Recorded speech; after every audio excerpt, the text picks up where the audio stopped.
लेकिन ईथर जल में अविलेय है। ईथर अविलेय है।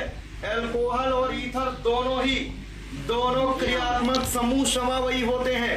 एल्कोहल ईथर दोनों, ध्यान दे सभी लोग, जैसे हम कहते हैं C2H5OH, ये एथिल एल्कोहल है और इसको ऐसे लिखते हैं CH3OCH3 डाइमेथिल ईथर। ये दोनों एक दूसरे के क्रियात्मक समूह समावयी हैं। दोनों के अणुसूत्र समान है, केवल क्रियात्मक समूह अलग अलग। क्रियात्मक समूह समावयी, क्रियात्मक समूह समावयी है। ठीक है, दोनों के अणुसूत्र समान है लेकिन क्रियात्मक समूह, इसमें अल्कोहल इसमें ईथर। ये अल्कोहल जल में घुल जाता है लेकिन ईथर जल में नहीं घुलता। अल्कोहल ईथर में घुल जाता है, अल्कोहल पानी में घुल जाता है लेकिन ईथर जल में घुलता नहीं है, क्योंकि अल्कोहल पानी से आसानी से हाइड्रोजन बंध बना लेता है। जो अल्कोहल है ये जल से हाइड्रोजन बॉन्ड बनाता है, हाइड्रोजन बॉन्ड बनाता है, लेकिन जो ईथर है ये H2O से हाइड्रोजन बंध नहीं बना पाता, हाइड्रोजन बंध नहीं बना पाता है, हाइड्रोजन बंध नहीं बना पाता है। ठीक है, C2H5OH जल में घुल जाता है ड्यू टू हाइड्रोजन बॉन्डिंग, लेकिन ये ईथर जल में घुलेगा नहीं क्योंकि इसमें कोई भी हाइड्रोजन बंध नहीं होता, कोई भी हाइड्रोजन बंध नहीं होता, ध्यान देना। ठीक है, सुनील गंगवार राधे राधे, सभी को राधे राधे। मोन्टू गौतम नमस्ते, खुश रहो। ठीक है, इतनी बात सबको क्लियर है यहाँ तक। एल्कोहल ईथर क्रियात्मक समूह समावयी हैं। एल्कोहल ईथर दोनों क्रियात्मक समूह समावयी हैं। एल्कोहल पानी में घुल जाता है लेकिन ईथर पानी में नहीं घुलता, क्योंकि ईथर हाइड्रोजन बॉन्ड नहीं बनाएगा, एल्कोहल हाइड्रोजन बॉन्ड बनाएगा। ठीक है, ध्यान देना है इतनी बात। Pradeep Yadav good afternoon, good afternoon सभी को।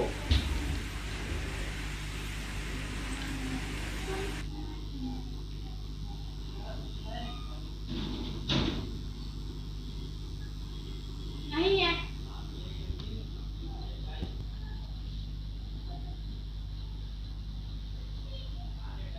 पीछे का आता है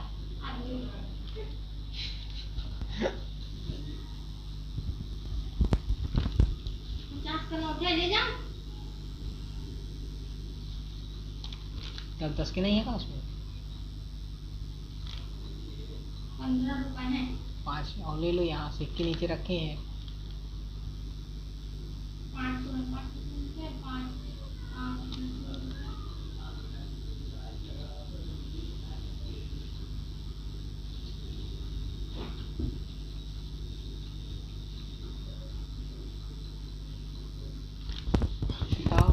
500 राशियाँ कितने प्रकार की होती हैं?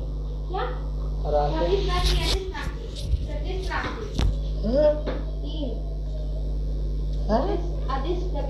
मूल होता है कागज, मूल राशि होता है, प्रदेश नहीं होता है। हाँ, नाम बताओ दो। मूल राशि वो सदिश कितने प्रकार की होती है?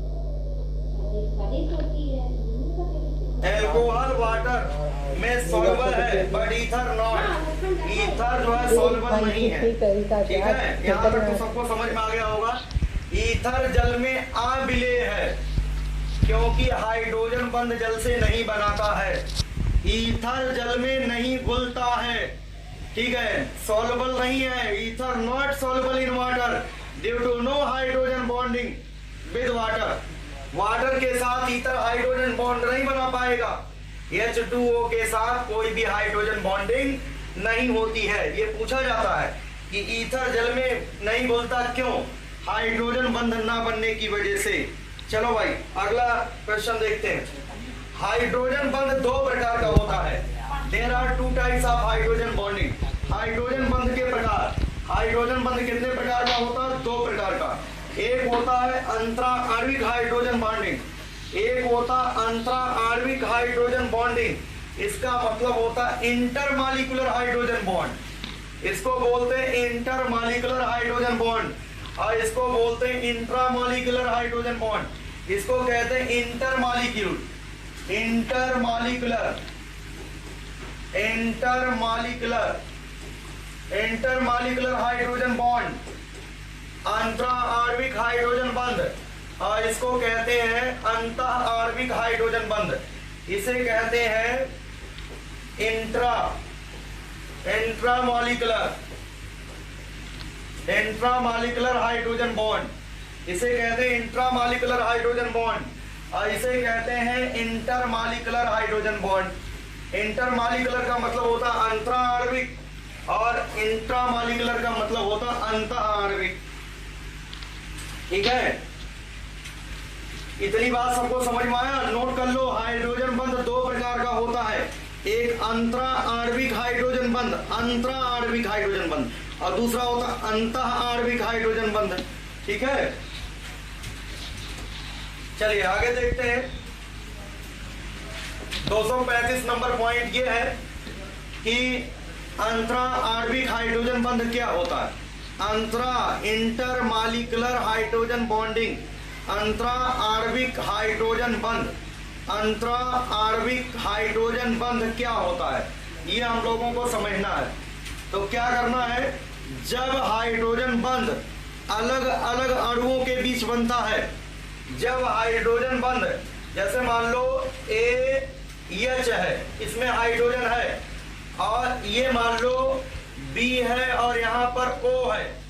ठीक है, ये अणु अलग है और ये अणु अलग है।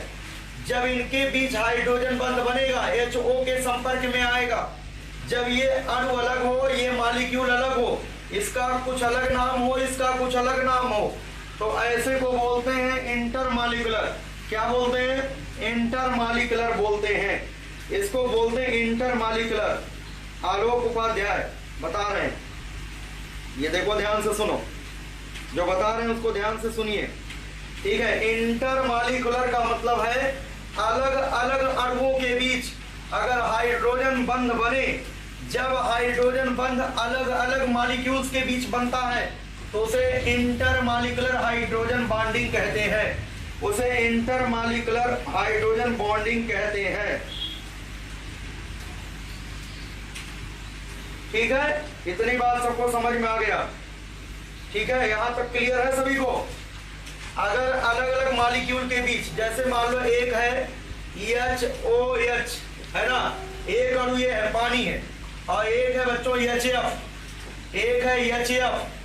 देखो ये अणु अलग है, H2O है, ये HF है, हाइड्रोजन फ्लोराइड है। अब इनके बीच जो बंध बनेगा, ये अलग मॉलिक्यूल है और ये अलग मॉलिक्यूल है। अलग अलग मॉलिक्यूल के बीच अगर हाइड्रोजन बंध बनता है तो उसको इंटरमॉलिक्यूलर के नाम से जानते हैं, उसको अंतरा आणविक हाइड्रोजन बंध कहते हैं, अंतरा आणविक हाइड्रोजन बंध कहते हैं। ठीक है, यहां तक समझ में आया सबको? अगर अलग अलग अणुओं के बीच हाइड्रोजन बंध बने, मतलब हाइड्रोजन ऑक्सीजन के संपर्क में, हाइड्रोजन नाइट्रोजन के संपर्क में, हाइड्रोजन ऑक्सीजन के संपर्क में आए, तो ऐसी हाइड्रोजन बॉन्डिंग को बोलते हैं इंटरमॉलिक्यूलर, अंतरा आणविक हाइड्रोजन बंध। अब जैसे आपसे कहा जाए कि C2H5OH और पानी के बीच जो हाइड्रोजन बॉन्डिंग होगी, ये क्या होगी? ये अलग अणु है, ये अलग अणु है। C2H5OH और H2O के बीच हाइड्रोजन बॉन्डिंग कौन सी होगी? C2H5OH और H2O के बीच हाइड्रोजन बॉन्डिंग अंतरा आणविक हाइड्रोजन बंध होगा, इंटरमॉलिक्यूलर हाइड्रोजन बॉन्ड होगा, इंटरमॉलिक्यूलर हाइड्रोजन बॉन्ड होगा। इतनी बात सबको समझ में आ गया होगा? अब देखो अंतः अणु हाइड्रोजन बॉन्डिंग क्या होता है? जब अणु एक ही हो, उसी अणु के अंदर एक ही अणु हो, उसी अणु के अंदर HF के संपर्क में आए, या HO के संपर्क में आए, या HN के संपर्क में आए, तो उसको बोलते हैं अंतः अणु। अंतः मतलब इंटरनली, एक ही अणु के अंदर, दो अलग अलग अणु ना हो, एक ही अणु के अंदर HF के साथ आए, या HO के साथ आए, या HN के साथ आए, तो उसको बोलते हैं अंतः अणु हाइड्रोजन बॉन्ड। क्या बोलते हैं? अंतः अणु हाइड्रोजन बॉन्ड। तो जब हाइड्रोजन बंध एक ही अणु में बनता है तो उसे कहते हैं इंट्रामॉलिक्यूलर हाइड्रोजन बॉन्ड। उसे कहते हैं इंट्रामॉलिक्यूलर हाइड्रोजन बॉन्ड। ठीक है, यहां तक समझ में आया? अरे भाई एक ही अणु हो, उसी मॉलिक्यूल के अंदर HF से संयोग करने लगे, HO के संपर्क में आए, HN के संपर्क में आए, तो अंतः नाम देते हैं। अंतः मतलब एक ही अणु के अंदर हाइड्रोजन बंध बने, HO के कांटेक्ट में, HN के कांटेक्ट में, HF के कांटेक्ट में आए, तो इंट्रामॉलिक्यूलर हाइड्रोजन बॉन्डिंग होती है। ठीक है, जैसे देखो यहां पर बच्चों ये है OH फिनॉल, और यहां पर AnO2 जोड़ दें, इसका नाम है आर्थो नाइट्रोफिनॉल। इसको कहते हैं आर्थो, इसको मेटा, इसको पैरा, इसका नाम है आर्थो नाइट्रोफिनॉल।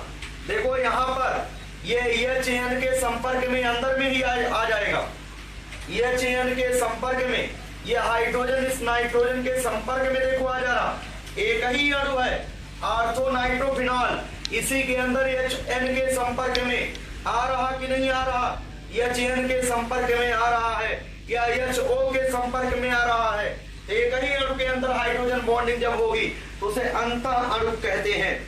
क्या बोल रहे हैं?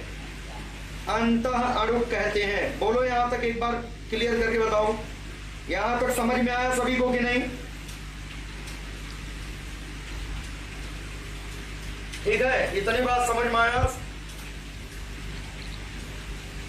विकास कुमार बेटा पहले थोड़ा सा केमिस्ट्री में ऑर्गेनिक बता दें, फिर जो है ये थोड़ा सा क्लियर कर दें आप लोगों का, फिर जो है आपको पढ़ाएंगे। एक एक चीज आप अच्छे से करिए, ठीक है, एक एक चीज अच्छे से करना है।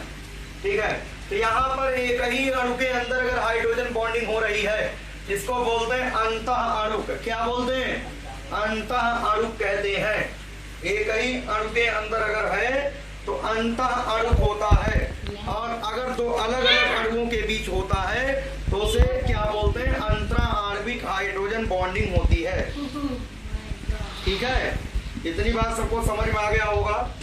देखो हम ये कह रहे हैं, जैसे इसका नाम है आर्थो नाइट्रोफिनॉल, एक ही यौगिक है ना ये, आर्थो नाइट्रोफिनॉल, इसका नाम है आर्थो नाइट्रोफिनॉल, आर्थो नाइट्रोफिनॉल, ये आर्थो नाइट्रोफिनॉल है, आर्थो नाइट्रोफिनॉल। देखो एक ही अणु के अंदर ये देखो हाइड्रोजन बंद हो रहा, HN के संपर्क में या HO के संपर्क में आएगा, इसको बोलते हैं अंतः आणविक। ठीक है, चलो अगला पॉइंट देखते हैं। तो आप लोगों को ये बेसिक हमने बता दिया, इंटरमॉलिक्यूलर हाइड्रोजन बॉन्डिंग क्या है। ध्यान देना, जब हाइड्रोजन ऑक्सीजन के संपर्क में, हाइड्रोजन नाइट्रोजन के संपर्क में, हाइड्रोजन HF के संपर्क में आता है, ये अधिक ऋण विद्युतीय तत्व होते हैं तो हाइड्रोजन बंध बनता है। हाइड्रोजन बंध दो प्रकार का होता है, एक अंतरा आणविक हाइड्रोजन बंध होता है, दूसरा अंतः आणविक हाइड्रोजन बंध होता है। इतनी बात सबको समझ में आ गया? इतनी बात सबको क्लियर? ठीक है, किसी को कोई दिक्कत नहीं होनी चाहिए। इसके बाद जो है एल्काइन की बात करते हैं। किसकी बात करते हैं? अब हम लोग एल्काइन की बात करते हैं। एल्काइन है, एल्काइन क्या है बच्चों? Unsaturated hydrocarbon. एल्काइन क्या है? अनसैचुरेटेड हाइड्रोकार्बन है, असंतृप्त हाइड्रोकार्बन। एल्काइन का मतलब है कार्बन कार्बन के बीच ट्रिपल बॉन्ड होना, कार्बन कार्बन के बीच ट्रिपल बॉन्ड होना, तो इसको बोलते हैं अनसैचुरेटेड हाइड्रोकार्बन। अनसैचुरेटेड हाइड्रोकार्बन हो जाएगा। चलिए अगला पॉइंट देखते हैं। नेक्स्ट, एल्काइन का क्रियात्मक समूह हमने बताया C ट्रिपल बॉन्ड C होता है, एल्काइन है।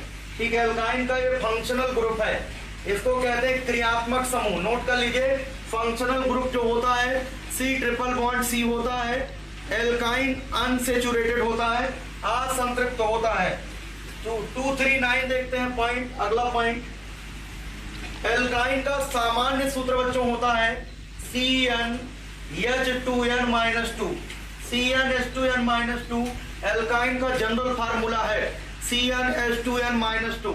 एल्काइन का जनरल फार्मूला है CnH2n-2।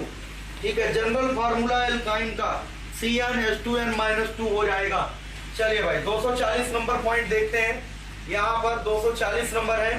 ठीक है, first member of alkyne, alkyne श्रेणी का पहला सदस्य जो होता है उसे एसिटाइलिन कहते हैं, एसिटिलीन कहते हैं। ध्यान देना, ये C2H2 इसका मॉलिक्यूलर फार्मूला होता है और इसका जो संरचना सूत्र होता है CH ट्रिपल बॉन्ड CH होता है। CH ट्रिपल बॉन्ड CH होता है, इसको नोट कर ले। एल्काइन का पहला मेंबर एसिटाइलिन होता है C2H2 जिसको CH ट्रिपल बॉन्ड CH कहते हैं, CH ट्रिपल बॉन्ड CH कहते हैं। दूसरी बात बता दें कि जो है क्रैश कोर्स में एडमिशन की आज लास्ट डेट है। क्रैश कोर्स में आज के बाद कोई भी एडमिशन नहीं होगा। जो विद्यार्थी आज जो है एडमिशन ले लेते हैं 11 बजे तक हम जगेंगे तो 11 बजे तक ही एडमिशन होगा, ठीक है। 11 बजे रात तक जो है एडमिशन होगा आज की डेट में। इसके बाद कोई भी एडमिशन क्रैश कोर्स में नहीं होगा। ध्यान दें, जिन विद्यार्थियों को क्रैश कोर्स में जो छूटा है उनको वीडियो लेक्चर शुरुआत के दे दिए जाएंगे, लेकिन आज के बाद कोई भी एडमिशन नहीं लिया जाएगा। तो जो भी विद्यार्थी क्रैश कोर्स के बच्चे हैं, जुड़ चुके हैं, उनके जो भी मिलने जुलने वाले दोस्त लोग हैं उनसे सबसे कह दीजिएगा, आज स्पेशली एक बार इन्फॉर्म कर दीजिएगा कि जो है लास्ट डेट आज है। आज की डेट पर वो एडमिशन ले सकते हैं। आज के बाद एडमिशन होगा, लेकिन वो एडमिशन जो होगा वो 3500 पे होगा। अगर होगा भी रेयर कंडीशन में अगर एडमिशन होगा, ये 2000 वाली फीस अब नहीं ली जाएगी क्योंकि पर्याप्त विद्यार्थी एडमिशन ले चुके हैं। अब कोई आवश्यकता नहीं है खास, ठीक है। आपके जो भी मिलने जुलने वाले हैं उनसे बताइए कि फटाफट आज एडमिशन ले लें सारे लोग। आज ये लास्ट डेट होगी एडमिशन की, ठीक है। सारे बच्चे एडमिशन ले लें, नहीं तो कल से जो भी एडमिशन होगा तो उसका चार्ज जो है, जो रियल चार्ज है वही लिया जाएगा, ठीक है। सोनू यादव करवा देना भैया, जिनका हो अभी इसी क्लास के बाद उनसे कह देना अपना फोटो, अपना आधार, अपनी मार्कशीट, ठीक है, भेजें। और जो है 9793900888 पर गूगल पे या फोन पे करें 2000। आज की डेट पर जो 2000 में एडमिशन होगा, ठीक है। यहाँ पर एल्काइन श्रेणी का पहला सदस्य क्लियर हो गया सभी को। चलिए अगला पॉइंट देखते हैं। नेक्स्ट पॉइंट भाई, और जो पुराने विद्यार्थी हैं उनके संपर्क में भी जो भी विद्यार्थी हो,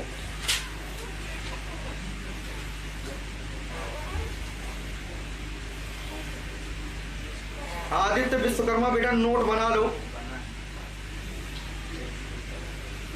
ठीक है। नोट्स बनाए हो ना, उसी को पढ़ो अच्छे से, कोई दिक्कत थोड़ी है ना। जो नोट्स बनाते चल रहे हैं अच्छे से, उनके लिए कोई समस्या नहीं। एसिटिलीन का संरचना सूत्र होगा C ट्रिपल बॉन्ड CA, ऐसे पहले लिख देंगे और ये H हो जाएगा, ये H हो जाएगा। C ट्रिपल बॉन्ड C और यहाँ पर H और यहाँ पर H। इस कार्बन से देखो कितने सिग्मा बंद है, एक सिग्मा यहाँ, एक सिग्मा यहाँ, 2 सिग्मा, इसका मतलब sp संकरण होगा।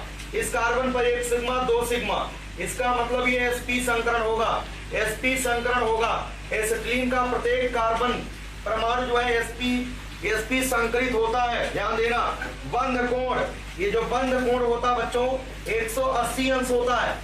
sp संकरण पर बताया था, sp संकरण पर बंध कोण 180 अंश होता है। sp2 पर बताया था 120 अंश होता है।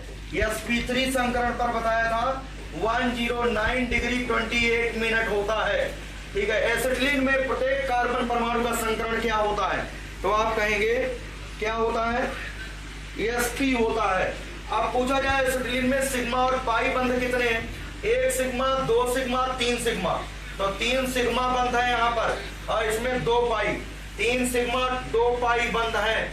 एसिटिलीन में 3 सिग्मा 2 पाई बंध होते हैं, 3 सिग्मा 2 पाई बॉन्ड होते हैं, ठीक है। इसके बाद 242 नंबर पॉइंट, कैल्शियम कार्बाइड का सूत्र। कैल्शियम कार्बाइड का सूत्र होता है CaC2।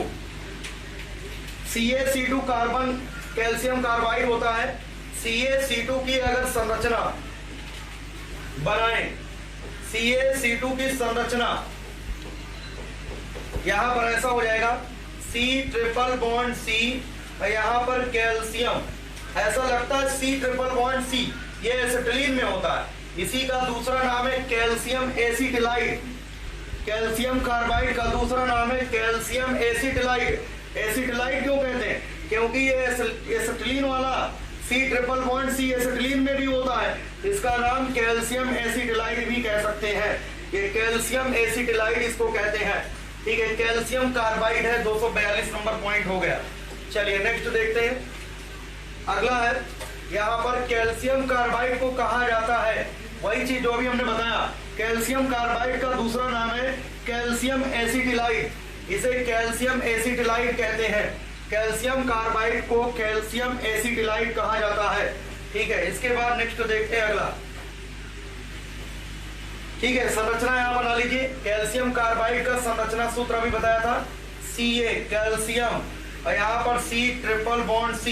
ठीक है, C ट्रिपल बॉन्ड C, यहाँ पर C ट्रिपल बॉन्ड C, और यहाँ पर ऐसे जुड़ेगा कैल्शियम।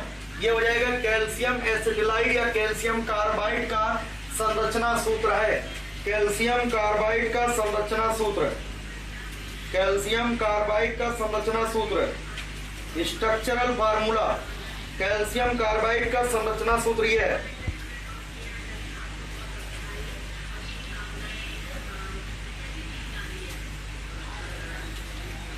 ठीक है, ठीक है, कोई दिक्कत नहीं है।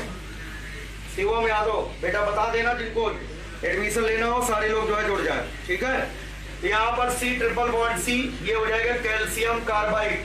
ये संरचना सूत्र हो गया। 245 नंबर पॉइंट है। कैल्शियम कार्बाइड मतलब CaC2। कैल्शियम कार्बाइड मतलब CaC2 की जल से अपक्रिया कराने पर, H2O से क्रिया कराने पर एसिटिलीन बनता है। CH ट्रिपल बॉन्ड CH बनता है। ठीक है, बहुत बार बता चुके हैं, कैल्शियम कार्बाइड की जल से अपक्रिया कराने से क्या बनता है, एसिटिलीन बनता है। एल्युमिनियम कार्बाइड की हमने बताया था Al4C3, Al4C3 एल्युमिनियम कार्बाइड की जल से क्रिया कराने पर क्या बनता है, मेथेन बनता है। CH4 बनता है मेथेन। एल्युमिनियम कार्बाइड की जल से क्रिया कराने पर मेथेन बनता है। कैल्शियम कार्बाइड की जल से क्रिया कराने पर एसिटिलीन बनता है। चलिए next question. Ethylene bromide, ethylene bromide होता है CH2Br, या इसी को कहते हैं एथिलीन डाइब्रोमाइड, इसी को कहते हैं एथिलीन डाइब्रोमाइड। यहाँ पर डाई लिखना ज्यादा अच्छा रहेगा। एथिलीन डाइब्रोमाइड की, एथिलीन डाइब्रोमाइड है, इसका alcoholic KOH alcoholic, alcoholic KOH के साथ अगर गर्म किया जाए, अगर एल्कोहलिक KOH के साथ गर्म किया जाए, ध्यान देना, तो क्या हो जाएगा, यहाँ से HBr निकल जाएगा। HBr यहाँ से निकलेगा, यहाँ से एक HBr निकलेगा, एक HBr यहाँ से निकलेगा, एक HBr यहाँ से निकलेगा, तो क्या बनेगा, CH ट्रिपल बॉन्ड CH, और यहाँ पर आ जाएगा 2HBr। ठीक है, 2HBr। देखो यहाँ पर जब 2H, एथिलीन डाइब्रोमाइड है, एथिलीन डाइब्रोमाइड है, यहां पर जब एल्कोहलिक KOH के साथ गर्म किया जाएगा, एक मिनट, यहां पर ऐसे लिख लेना, CH2, और ये है CH2, यहां पर Br ऐसे लिख देते हैं, Br ऐसे लिख दिया। ठीक है, तो अगर यहां पर HBr, देखो पहली बार क्या होगा, जब यहां से HBr निकलेगा तो यहां पर क्या बनेगा, अगर यहां से HBr निकलेगा तो HBr निकलेगा तो ये Br खत्म, ये Br खत्म। ठीक है, दो यहां से डायरेक्ट 2 सिग्मा बॉन्ड ब्रेक होंगे, 2 सिग्मा बॉन्ड, एक सिग्मा बॉन्ड यहां पर है, इसको ऐसे अलग से बना दो तब समझ में आएगा। CH और यहाँ पर H, और ये है Br, और यहाँ पर सिंगल बॉन्ड CH, और यहाँ पर H, और ये Br, ऐसे कर लेंगे ज्यादा अच्छा रहेगा, समझ में आ जाएगा। यहाँ पर CH2Br एथिलीन डाइब्रोमाइड, यहाँ पर एक सिग्मा बॉन्ड है, एक सिग्मा बॉन्ड ये, इन दोनों सिग्मा के हटने से एक बॉन्ड यहाँ आएगा, 2 सिग्मा बॉन्ड के हटने से एक पाई बॉन्ड आता है, इन 2 सिग्मा के हटने से एक पाई बॉन्ड आएगा, तो CH ट्रिपल बॉन्ड CH हो जाएगा। रिएक्शन लिखने का तरीका ये है ना, ये एलिमिनेशन अपक्रिया है, इसको विलोपन अपक्रिया कहते हैं। क्या बोलते हैं, विलोपन अपक्रिया। एथिलीन डाइब्रोमाइड को एल्कोहलिक KOH के साथ गर्म करने पर, एल्कोहलिक KOH मतलब एल्कोहलिक पोटास के साथ गर्म करने पर एसिटिलीन बनता है, एसिटिलीन बनता है। क्लियर है सभी को। देखो जब एक पाई बंध टूटेगा तो 2 नए सिग्मा बॉन्ड बनते ही योगात्मक अपक्रिया होती है। अब 2 सिग्मा बॉन्ड हट जाए, उसकी जगह एक पाई बॉन्ड आ जाए, इसको कहते हैं विलोपन अपक्रिया। यहाँ पर देखो HBr यहाँ से निकलेगा, HBr यहाँ से निकलेगा। जब 2 Br निकलेगा 2 सिग्मा गायब, एक पाई बन जाएगा। 2H यहाँ से निकलेगा तो 2 सिग्मा गायब होकर के एक पाई बनेगा। CH triple bond CH acetylene बन जाएगा। एथिलीन डाइब्रोमाइड को एल्कोहलिक KOH, एल्कोहलिक दीपक मौर्य मिल जाएगा बेटा, धीरे धीरे सारी मिल जाएंगी, ठीक है, धीरे धीरे सारी मिल जाएगी। पीयूष कुमार, यही है रिएक्शन जो अभी पीछे लिखा, रिएक्शन लिख सकते हो, कोई दिक्कत नहीं। CH2Br और ये CH2Br, इसको जब क्या करते हैं, यहाँ पर एल्कोहलिक KOH के साथ गर्म करते हैं। गर्म करने से क्या होता है, CH ट्रिपल बॉन्ड CH बन जाता है, प्लस 2HBr बन जाएगा। यहाँ पर 2HBr, यहाँ पर एसिटिलीन बनता है, ठीक है। एथिलीन डाइब्रोमाइड को एल्कोहलिक KOH के साथ गर्म करने पर एसिटिलीन बनता है। ये रिएक्शन है, ठीक है, ये पूरी रिएक्शन है, ये दिस इज कंप्लीट रिएक्शन, ये कंप्लीट रिएक्शन, इसकी आवश्यकता नहीं है, कंप्लीट रिएक्शन की जरूरत नहीं है, लेकिन लिख सकते हो। हमें पता होना चाहिए किसकी अपक्रिया से क्या बनता है, ठीक है, वेरी गुड, क्लियर है सभी को। अब यहाँ पर एथिलीन डाइब्रोमाइड का फार्मूला, एथिलीन डाइब्रोमाइड का सूत्र है CH2Br, है ना, यहाँ पर हो जाएगा CH2Br। एथिलीन डाइब्रोमाइड या एथिलीन ब्रोमाइड, एथिलीन डाइब्रोमाइड या एथिलीन डाइब्रोमाइड एक ही चीज है, ये सूत्र है एथिलीन डाइब्रोमाइड का। चलिए नेक्स्ट 248 नंबर पॉइंट, आइडोफार्म क्या होता है, CHI3, क्लोरोफार्म क्या होता है, CHCl3, ये आइडोफार्म है, इसको कहते हैं क्लोरोफार्म, इसको कहते हैं क्लोरोफार्म, है ना, क्लोरोफार्म हो जाएगा। और CHBr3 ये क्या होता है, ब्रोमोफार्म, इसको कहते हैं ब्रोमोफार्म, इसको ब्रोमोफार्म कहते हैं, इसको आइडोफार्म कहते हैं, इसको क्लोरोफार्म कहते हैं। क्लियर है सभी को, CHI3 हो जाएगा आइडोफार्म। नेक्स्ट पॉइंट अगला,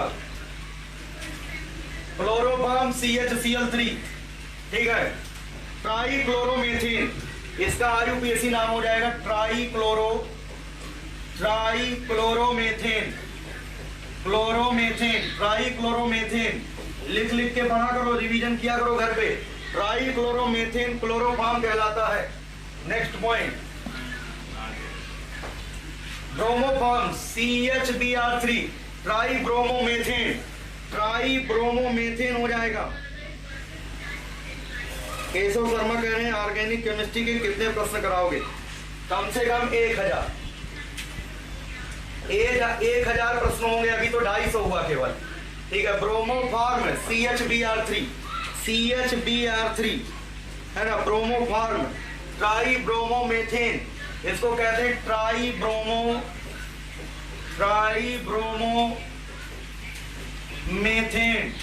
ट्राइब्रोमोमेथेन, ट्राइब्रोमोमेथेन। इतनी बात सबको क्लियर है यहां तक, तो 250 पॉइंट्स हो गए, क्लियर है सभी को।